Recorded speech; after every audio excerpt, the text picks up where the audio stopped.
കരയാതെ മോനെ, എന്നോട് ക്ഷമിക്കമ്മേ. എല്ലാരും ഞാൻ എന്തുവാടാ ഇത്? മക്കൾ എന്ത് തെറ്റ് ചെയ്താലും അത് പിന്നെ അച്ഛനമ്മമാര് പൊറുക്കില്ലേ? മതി മതി, കരച്ചിലൊക്കെ നിർത്ത്. ഇനി അമ്മയുടെ മോൻ കരയണ്ട. തിരിച്ചറിവില്ലാത്ത പ്രായത്തിൽ പറ്റിയൊരു എടുത്തുചാട്ടം അത്രേ ഉള്ളൂ എന്ന് വിചാരിച്ചാൽ മതി.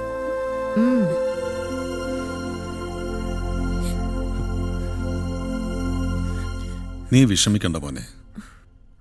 എത്രയും വേഗം നമുക്ക് മോന്റെ പപ്പയും മമ്മിയും കണ്ടെത്തണം. അത് വേണം മോനെ. ആ മാതാപിതാക്കളുടെ ഇന്നത്തെ സ്ഥിതി എന്താണെന്ന് നമുക്കറിയില്ല. എന്തായാലും അവരെ കണ്ടെത്തണം. അവരുടെ കാലിൽ വീണ് നീ മാപ്പ് ചോദിക്കണം മോനെ. അച്ഛനമ്മമാരുടെ സന്തോഷമാണ് മക്കളുടെ ജീവിതത്തിലേക്കുള്ള വെളിച്ചം. പക്ഷെ അവരെങ്ങനെ കണ്ടെത്തും ചെയ്തോട്ടാ? അവനെല്ലാം ഓർമ്മയുണ്ട് ജയ്. എടവക പള്ളി, അവൻ പഠിച്ച സ്കൂള്, അവന്റെ പപ്പയുടെ പേര്, ജനിച്ച നാട്, എല്ലാം. അത്രയും മതി അവരെ കണ്ടെത്താൻ. മോന്റെ അപ്പനെയും അമ്മയും ഉറപ്പായിട്ട് കണ്ടെത്തും.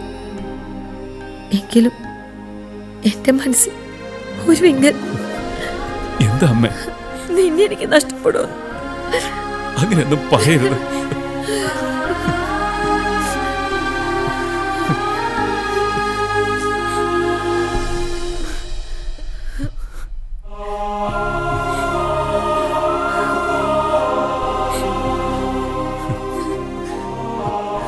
ഏട്ടനോട് നിനക്ക് ദേഷ്യമുണ്ടോ? എന്താ ഇത്? ആരൊക്കെ ഉണ്ടായാലും ഇനി ആരെ കിട്ടിയാലും എന്റെ മോക്ക് പകരാവോ? ചിരിച്ചേ, ചിരിക്കടാ.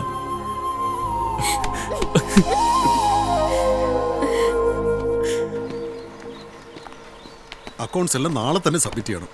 കേട്ടല്ലോ സാലി? അത് ഞാൻ നോക്കിക്കോളാം. സാലി, എന്തോ 1-ാം തീയതി മുതലുള്ള ഡസ്റ്റിന്റെ ലീഫിന്റെയും സ്റ്റോക്ക് ലിസ്റ്റ് ഫയൽ എവിടെ? അത് ഞാൻ സേതു സാറിനെ ഏൽപ്പിച്ചിരുന്നു സാർ. എന്റെ മേശപ്പുറത്ത് വരേണ്ട ഫയൽ എന്റെ മേശപ്പുറത്ത് വരണം, മനസ്സിലായോ? ശരി സാർ. സാറിന് ഇത് എന്തു പറ്റി? അല്ല, ഞാനല്ല, സേതു സാറിനെ ഏൽപ്പിച്ചതല്ലേ. അതെല്ലാം ജോസിന്റെ ടേബിളിൽ തന്നെ ഉണ്ട്. പിന്നെന്തിനാ ഇങ്ങനെ ചോദിച്ച്? ചോദിക്കാൻ എന്തെങ്കിലും വേണ്ടേ സാലി? അല്ല, ഞാൻ 2-3 ദിവസമായിട്ട് ശ്രദ്ധിക്കുക. ജോസാറിന് എന്നാ പറ്റി? എല്ലാവരും എന്നും ഒരുപോലെ ഇരിക്കില്ലല്ലോ. അത് നേരാ. ആ സാലി വയ്ക്കോ.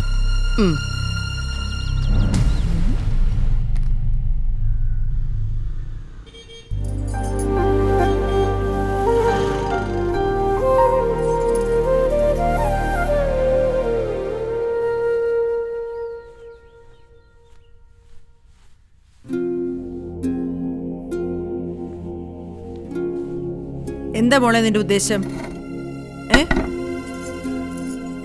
നേരെ ചൊവ്വേ ആഹാരം കഴിക്കാതെ എത്ര നാൾ കഴിയാമെന്ന് നിന്റെ വിചാരം? കഴിക്കുന്നുണ്ടല്ലോ ഞാൻ. ഇങ്ങനെയാണോ ആഹാരം കഴിക്കുന്നത്? എന്നും ഒരുപോലെ പറ്റില്ലല്ലോ മമ്മി. ഇപ്പൊ നിന്നോട് ഒന്നും പറഞ്ഞാൽ മനസ്സിലാവില്ല. നിന്റെ പ്രായം അതാ. ഒരു കണക്കിന് ഞാനും നിന്റെ പപ്പയാ തെറ്റുകാര്. നല്ലതേത് പതിരേതെന്ന് തിരഞ്ഞു നോക്കിയില്ല. മമ്മി ഉദ്ദേശിച്ചത് എന്റെയും ജീവന്റെ കാര്യമാണെന്ന് എനിക്ക് മനസ്സിലായി. അതേടി, അങ്ങനെ തന്നെയാ ഞാൻ ഉദ്ദേശിച്ചത്. പതിരിന്റെ സ്ഥാനത്ത് ജീവനാണെന്നേ ഉള്ളൂ. അല്ല, നിനക്ക് പറയാവോ? പറയാം. ഞാൻ ഏതാണോ അത് തന്നെയാ ജീവനും. എന്നിട്ടെന്താടി അവൻ്റെ അനാഥനാണെന്ന് നിന്നോട് പറയാത്തത്? ആര് പറഞ്ഞിട്ടില്ലെന്ന്? അക്കാര്യം ജീവൻ എന്നോട് പറഞ്ഞിട്ടുണ്ട്. നീ വിചാരിക്കുന്നുണ്ടോ തന്തേ തള്ളയില്ലാത്തൊരു ചെക്കനെ കൊണ്ട് ഇതിനെ കെട്ടിക്കുമെന്ന്? കുറച്ച് സ്വസ്ഥത തരാവോ? തരാം. സഹോദരങ്ങളെ പോലെ വളരട്ടെ എന്ന് കരുതിയ ഒരൊറ്റ തെറ്റേ ഞങ്ങൾ ചെയ്തിട്ടുള്ളൂ. നീ ഇനി എത്ര ആഗ്രഹിച്ചാലും നടക്കാൻ പോകുന്നില്ല എന്ന് മാത്രമല്ല, ഞങ്ങൾക്ക് ഇതിനെപ്പറ്റി സംസാരിക്കാനും താല്പര്യമില്ല. നിന്റെ മുമ്പിൽ ഇനി 2 വഴികളേ ഉള്ളൂ. ഒന്നുകിൽ പഠിക്കുക, അല്ലെങ്കിൽ വിവാഹം കഴിക്കുക. പഠിക്കാനാണെങ്കിൽ എത്ര വേണേ പഠിച്ചോ, ഞങ്ങൾക്ക് ഒരു വിഷമവുമില്ല, സന്തോഷമേ ഉള്ളൂ. പക്ഷെ വിവാഹം കഴിക്കാനാണെങ്കിൽ വിവാഹം നടത്തി തരും. ഞങ്ങൾ തീരുമാനിക്കുന്ന വരനുമായിട്ട്. ഏത് വേണമെന്ന് നീ തന്നെ ആലോചിച്ച് തീരുമാനിക്ക്. എനിക്ക് ആലോചിക്കാനൊന്നുമില്ല. ഞാൻ പഠിച്ചോളാം. പക്ഷെ വിവാഹം എന്നൊന്ന് എന്റെ ജീവിതത്തിൽ ഉണ്ടായാൽ അത് പപ്പയുടെ മമ്മിയുടെ സമ്മതത്തോടെ തന്നെ ആവും. പക്ഷെ എന്ത് പക്ഷേ? എനിക്ക് ജീവനല്ലാതെ ഇത്രയും പറഞ്ഞിട്ട് വേണ്ടി ചായ. ഇപ്പൊ പറഞ്ഞില്ലെങ്കിൽ പിന്നെ പറയാൻ പറ്റാതാവും. ഒരു കാര്യത്തിൽ പപ്പയ്ക്ക് എന്നെ വിശ്വസിക്കാം. എന്റെ പപ്പയുടെ അനുവാദം ഇല്ലാതെ തന്നിഷ്ടത്തിനൊരു ജീവിതം തേടി ഞാൻ പോവില്ല.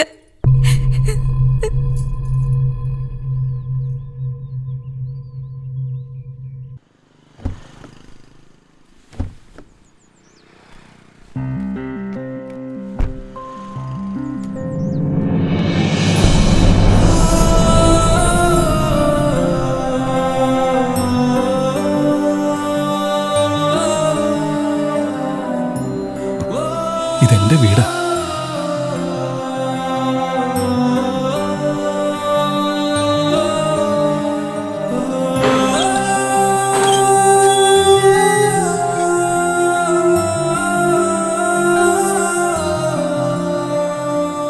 വാ. പേടിയാവുന്ന അച്ഛാ. എന്താടാ ഇത്? നീ വാ.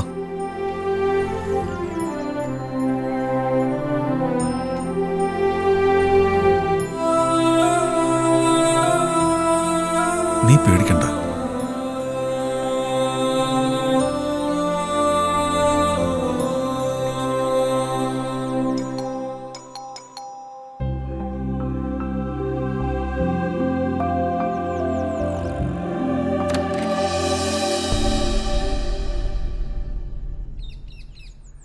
മനസ്സിലായില്ല.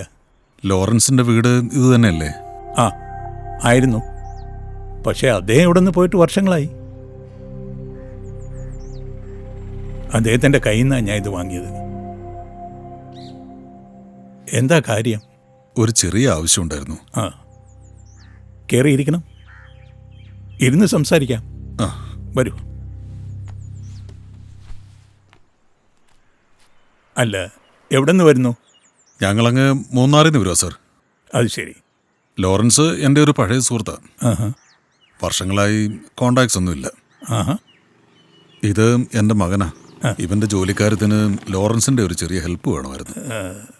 ഞാൻ ഈ വീട് വാങ്ങുമ്പോൾ അദ്ദേഹം ബാങ്കിൻ്റെ റീജിയണൽ മാനേജറായിരുന്നു. ഓ, റിട്ടയർ ആയെങ്കിലും ലോറൻസിന് കുറേയൊക്കെ സ്വാധീനം കാണുമല്ലോ. നേരിട്ടൊന്ന് കണ്ടിരുന്നെങ്കിൽ. അന്ന് ഞാൻ ഇത് വാങ്ങിയതിന് ശേഷം അദ്ദേഹമായിട്ട് എനിക്കൊരു കണക്ഷനും ഇല്ല. അത് ശരി. അല്ല, പേര്? സോറി, ഞാനത് പറഞ്ഞില്ല. എൻ്റെ പേര് സേതു. ആ, സേതു ഒരു കാര്യം ചെയ്യും. ഈ കവലയ്ക്കപ്പുറം ഒരു കാത്തലിക് ചർച്ചുണ്ട്. അവിടുത്തെ അച്ഛനെയോ ചുമതലക്കാരനെ കണ്ടാൽ ഒരു പക്ഷേ അവർക്ക് എന്തെങ്കിലും ഒരു തുമ്പ് വരാൻ പറ്റും. വലിയ ഉപകാരം സർ. ആ, എന്നാ പിന്നെ ഞങ്ങളങ്ങോട്ട്. അല്ല, ചായ കുടിച്ചിട്ട് ഇനി ഒരിക്കലാവാം.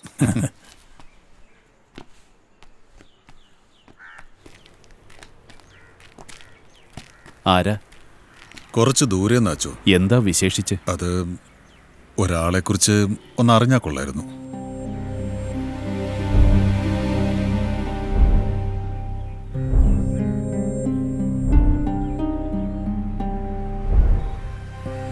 ചങ്ക് തകർന്നാണ് ഇവിടുന്ന് പോയത്. അങ്ങേര് ബാങ്കിലും ഭാര്യ പള്ളിക്കൂടത്തിലും ഒരേ ഒരു മകൻ. പക്ഷെ പറഞ്ഞിട്ടെന്താ കാര്യം? നേരം കെട്ട നേരത്ത് ഓരോന്നുണ്ടാകും. 9 or 10 വയസ്സുള്ള കുരുത്തം കെട്ട ചെക്കൻ ചെയ്തത് അന്ധകരണമായി പോയി. ചെറുക്കൻ്റെ ഏതോ തലതിരിഞ്ഞ ഏർപ്പാട് കണ്ടുപിടിച്ച് കുറെ തല്ലിയെന്നാ കേട്ടത്. എന്തായാലും ചെക്കൻ അന്ന് രാത്രി വീട് വിട്ടിറങ്ങിപ്പോയി. എവിടേക്കാണ് പോയതെന്നറിയാൻ പറ്റുമോ? അറിയില്ല.